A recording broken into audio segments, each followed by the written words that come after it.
Welcome friends, मैं अपने रिबेक knowledge channel पे पुनः आपका स्वागत करता हूं। तो दोस्तों, आज हम देखने वाले हैं मोलिकुलर फिलोजेनी जो एमएससी लेवल्स के टॉपिक हैं।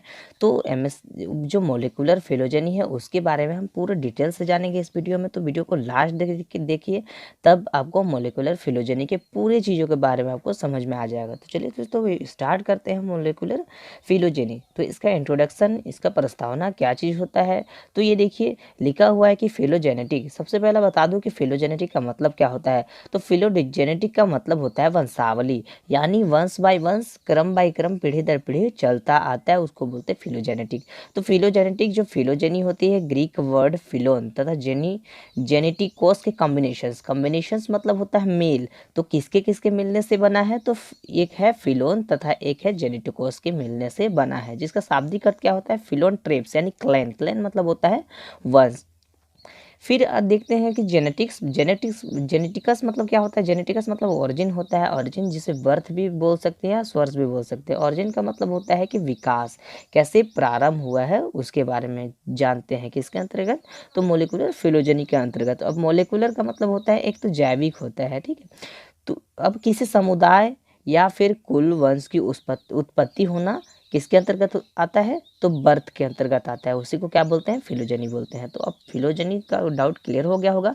तो फिलोजेनी किसको बोलते हैं, जो उत्पत्ति होता है, किसका उत्पत्ति होता है, तो विभिन्न प्रकार के जीवों का उत्पत्ति होता है वंश बाय वंश, उसी को बोलते हैं फिलोजेनी। अब फिलोजेनी के अंतर्गत हम एक जीव से विकसित हुए किसी जीव का उसके पूर्वज से रिलेशनशिप की स्टडी करते हैं, ठीक है।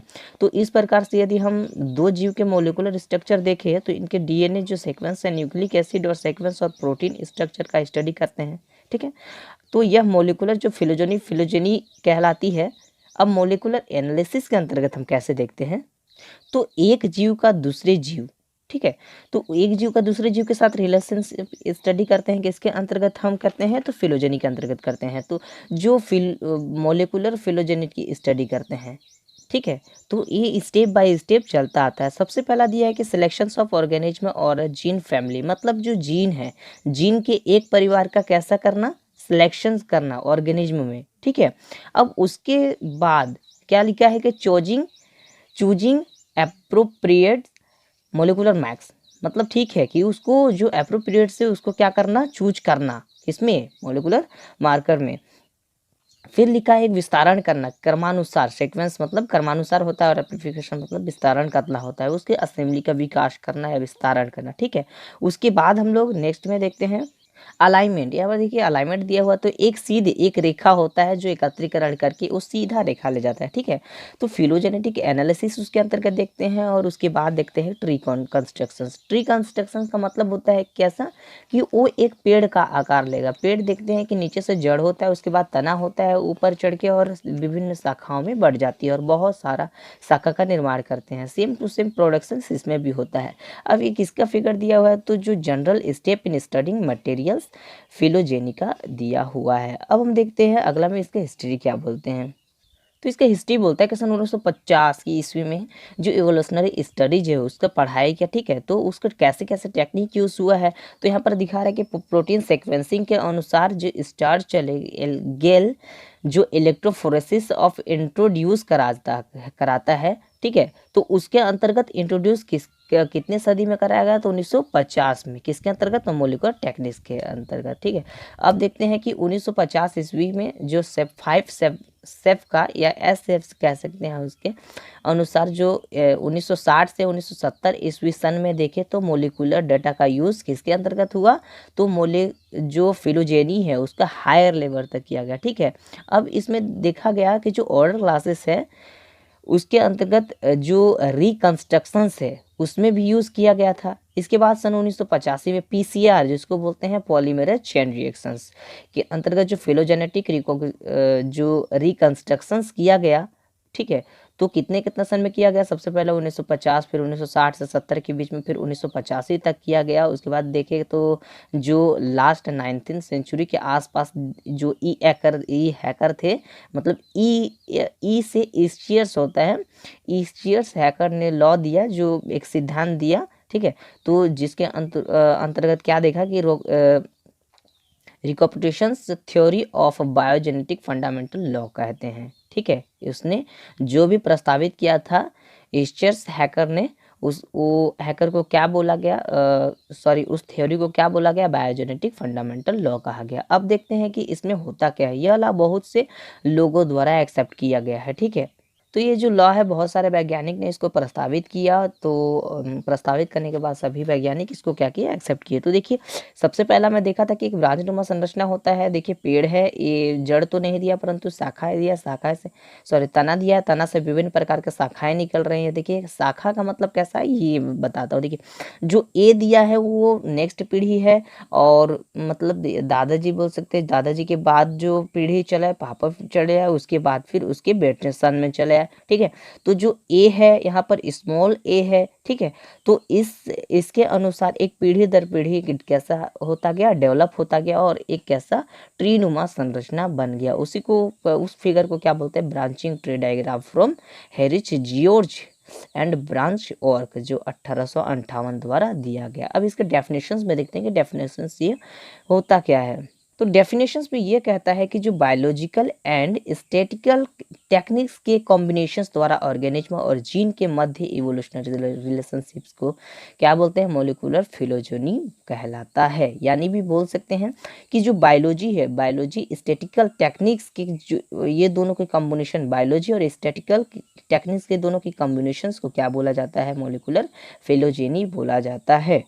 तो दोस्तों मॉलिक्यूलर फिलोजेनी का उपयोग कहाँ कहाँ करते हैं, तो ऑर्गेनिज्म के इवोल्यूशनरी रिलेशनशिप में सूचना प्राप्त करने के लिए किया जाता है, ठीक है। मेलोजेनी के जो फिलोजेनी के जो अणु है एनालिसिस के रिजल्ट में एक्सप्रेस्ड करता है। यदि फिलोजेनेटिक ट्री कहलाता है, वो एक दूसरे से क्या करता है, एक्सेप्ट करता है और एक पेड़ नुमा संरचना बनाता है, उसी को क्या बोला जाता है, फिलोजेनेटिक ट्री कहा जाता है। इसका टर्म के बारे में देखते हैं। टर्म मतलब होता है अवधि, तो इसके अवधि में के बारे में देखते हैं। तो सबसे पहला नंबर आता है एंसेस्टर, दूसरा नंबर आता है क्या, एप्नोमॉर्फी, ठीक है। उसके बाद तीसरा नंबर cDNA, उसके और आगे दिए गए हैं। तो सबसे पहले हम देखते हैं कि एंसेस्टर होता क्या है, ठीक है।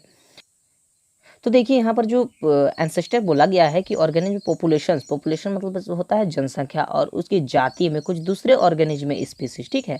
तो उसके जो ऑर्गेनिज्म पॉपुलेशंस की जाति में, तो दूसरे जाति का कैसा होता है, रिप्रोडक्शन होता है, दोनों के बीच प्रजनन होता है, और उसके बाद जो वंशानुगत क्रम चलते हैं उसको क्या बोलते हैं, एंसेस्टर बोला जाता है, ठीक है।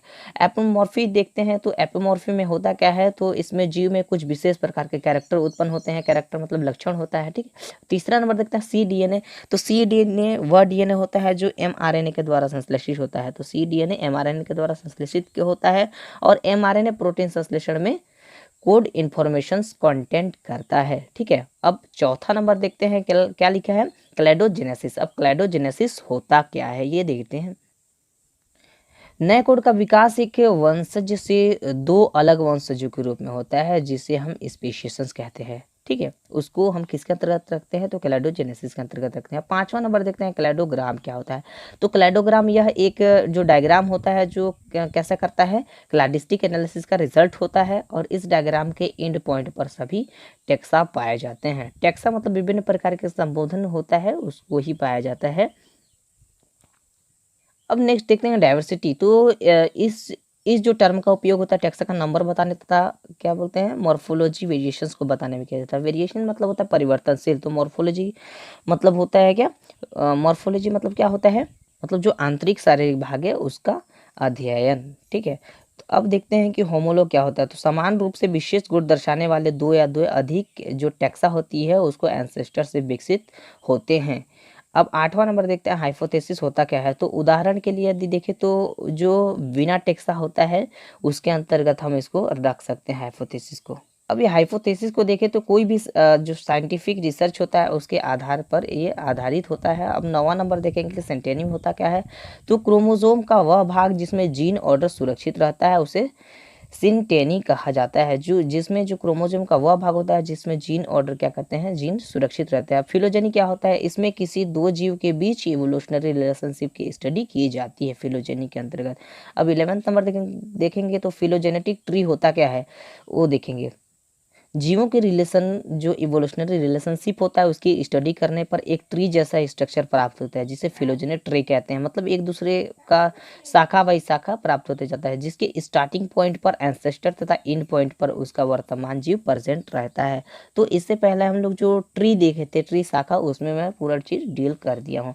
अब देखते कि लिमिटेशंस होता क्या है। तो फर्स्ट लिमिटेशंस में आता है किसी वर्तमान जीव का पूर्वज कौन है, इसके निर्धारण के लिए जो फोसिल्स की आवश्यकता होती है, इसके अभाव में हम उस जीव के पूर्वज का निर्धारण नहीं कर सकते हैं। ठीक है, तो फोसिल्स के अभाव में मोलिकुलर फिलोजेनी की स्टडी नहीं कर सकते हैं। अब देखते हैं सेकंड नंबर। तो सेकंड नंबर क्या बोलता है। दूसरा नंबर यहाँ देखते हैं कि केवल जीन मार्कर के द्वारा हम सही तरीके से एक जीव का दूसरे जीव से रिलेशनशिप को नहीं बता सकते, जीन मार्कर के द्वारा। ठीक है, तो एक दूसरे से जो रिलेशनशिप है उसको नहीं बता सकते हैं। अब कंक्लूजन देखते हैं कि उसमें निष्कर्ष क्या निकलता है। तो मोलिकुलर फिलोजेनेटिक की स्टडी द्वारा हम एक जीव से विकसित हुए जीव का रिलेशनशिप की स्टडी कर सकते हैं। ठीक है, एक जीव से दो जो भी दूसरे जीव पीढ़ी दर पीढ़ी वो आता जा रहा है उसके द्वारा हम क्या कर सकते हैं, रिलेशनशिप की स्टडी कर सकते हैं। साथ ही साथ हम वर्तमान जीव के पूर्वज कौन है मोलिकुलर एनालिसिस के द्वारा हम बता सकते हैं।